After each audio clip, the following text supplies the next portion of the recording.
Hello, good morning, student. I am Dr. Uttara Chandrawat from Government College Kota, and we are going through the chapter Hard and Soft Acids and Bases. So, we were discussing the Pearson-Pauling paradox. So, we were therefore led through some examples, we were led to believe that at least in these examples, probably the electrostatic force of energy of the hard-hard interaction is the major driving force. Um, a more thorough examination of that situation involved attempting to partition the bonding energy of a molecule among various type of energy, that is covalent energy, ionic energy, etc. So we discussed that, however, this approach is somewhat artificial, but since we are chemists, we are accustomed to believe in terms of these energies. Such a treatment may help to illustrate the problems posed by the Pearson-Pauling paradox. So, as a first step, we may consider bonds that are completely covalent, in a sense that both atoms they have zero partial charge. The bond energy of some common homopolar bonds are plotted versus a bond distance in the figure shown here. You can see in the figure number 1.2. The most striking feature of these data is the remarkable correlation between the bond energy and bond distance. In general, small atoms form strong covalent bond and large atoms form weaker covalent bond. Apparent exceptions to this trend and weak oxygen oxygen, nitrogen nitrogen and fluorine fluorine bonds in these molecules due to presence of lone pairs on the adjacent smaller atoms which cause strong repulsions. If it were not for these repulsions, the bond energies for these bonds would be about 350 to 400 kilojoules per mole. As evidence that the relatively unstable bonds, that is instability of these bonds, result from lone pair repulsions and not from some inherent weakness in the bonding ability of these atoms. It may be noted that nitrogen-nitrogen type of bond is stronger. You can see the bond energy is 941 kilojoule per mole, and the shorter, that is 109.8 pm, than the carbon-carbon triple bond, which is having 837 kilojoule per mole as expected.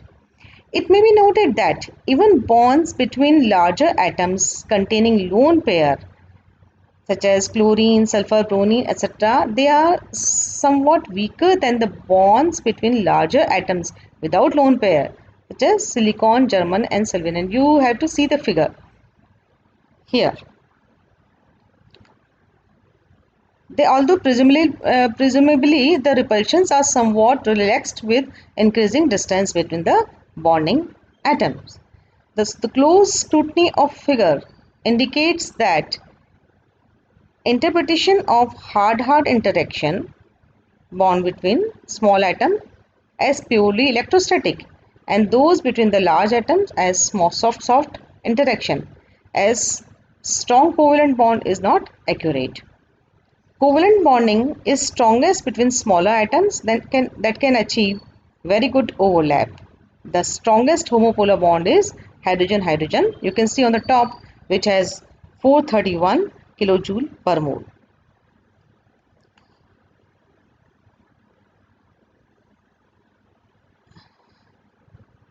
In estimating the contribution of the type of bonding to the bond energy in a molecule, such as lithium fluoride, we must therefore consider the possibility that these two atoms, lithium and fluorine, they can have a strong covalent bond as well as a strong ionic attraction in an ionic pair of lithium plus ion and fluorine minus.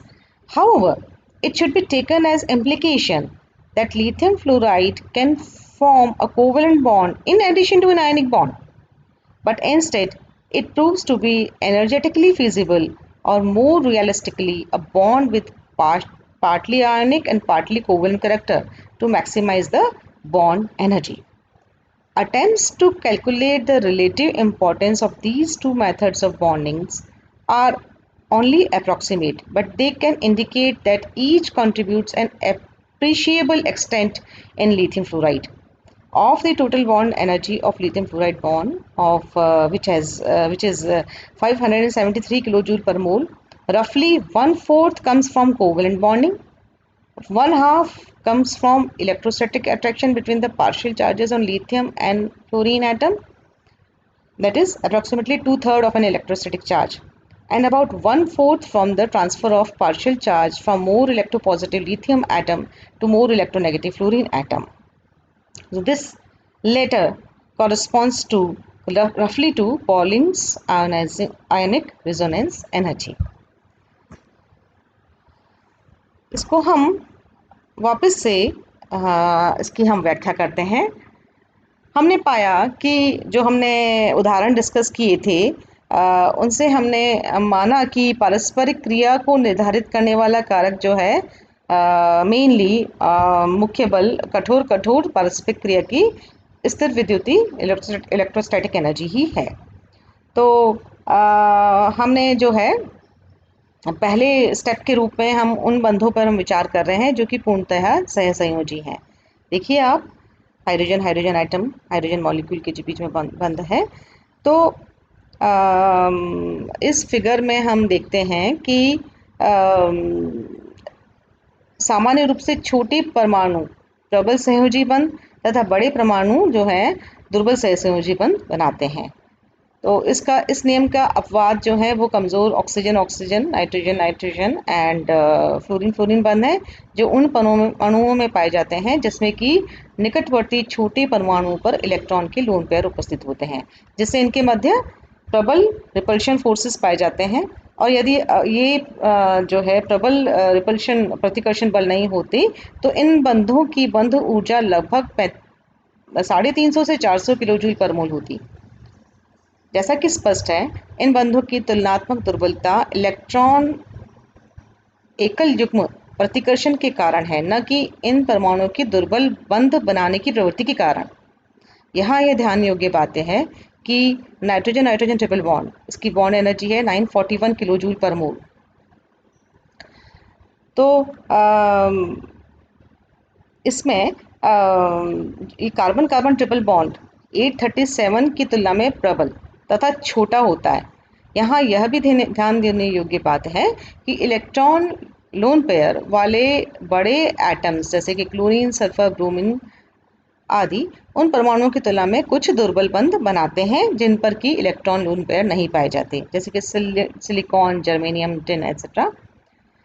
यद्यपि परमाणुओं में प्रतिकर्षण possibly आबंधी परमाणुओं के बीच की दूरी बढ़ने से कुछ कम हो जाते हैं। तो हम जब इस फिगर को ध्यान से हम अध्ययन करते हैं तो हम पाते हैं कि कठोर पारस्परिक क्रिया दैट इज छोटे परमाणुओं के मध्य बंध की व्याख्या हम इनके मध्य विशुद्ध आयनिक बंध मानकर और मृदु पारस्परिक क्रिया बड़े परमाणुओं के मध्य बंध को है ना प्रबल सहसंयोजी बंध मानना काफ़ी नहीं है, क्योंकि छोटे परमाणुओं के मध्य जो ओवरलैपिंग है, अतिव्यापन है, काफ़ी अधिक हो सकती है, जिससे उनके मध्य काफ़ी प्रबल बंध का निर्माण हो जाता है। उदाहरण के लिए हम दो सम परमाणुओं के मध्य निर्मित बंधों में जो सबसे छोटा हमारे पास हाइड्रोजन एटम है, उनके बीच का जो हाइड्रोजन बॉन्ड है प्रबलतम होता है। देख लीजिए आप फिगर में, इसकी बंध ऊर्जा है 431 किलोजूल पर मोल, यहाँ पे ये सबसे टॉप पे है। तो किसी अणु जैसे कि लिथियम फ्लोराइड की हम जब बात करें, उसकी बंध ऊर्जा में योगदान के निर्धारण करने में हमें इन संभावनाओं पर विचार करना चाहिए कि ये दो हाइड्रोजन एटम्स जो हैं वो प्रबल सहसंयोजी कोवेलेंट बॉन्ड और प्रबल आयनिक बॉन्ड जो कि आयनिक पेयर लिथियम प्लस और फ्लोरीन माइनस के मध्य होगा, उसका निर्माण कर सकते हैं।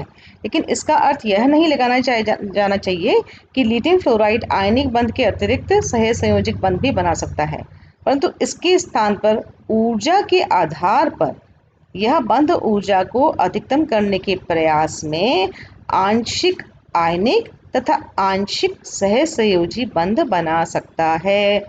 इन दोनों प्रकार के बंधनों में तुलनात्मक महत्व की गणना करने के प्रयास से हमें काफ़ी अप्रॉक्सीमेट रिजल्ट्स प्राप्त होते हैं, परंतु इससे संकेत मिलता है कि इन दोनों बंधनों का ही योगदान जो है वो काफ़ी महत्वपूर्ण होता है। लिथियम फ्लोराइड की कुल बंध ऊर्जा 573 किलो जूल पर मोल है। इसमें लगभग एक चौथाई सहसंयोजी बंधन का योगदान है, जो कि लगभग 50% है। लिथियम और फ्लोरीन परमाणु पर उपस्थित आवश्यक आवेशों के बीच में जो इलेक्ट्रोस्टैटिक फोर्स है, तो उसका लगभग 2/3 है ये,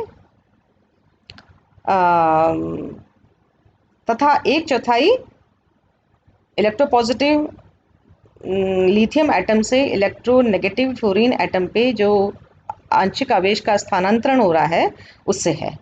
और यह जो ऊर्जा है वो पॉलिंग की आयनिक अनुनाद ऊर्जा के समान होती है। अब हम जो हमारा जो hard and soft acid base principle है उसकी एप्लीकेशन पार्ट पे हम आएंगे नेक्स्ट लेक्चर में। Till then good bye.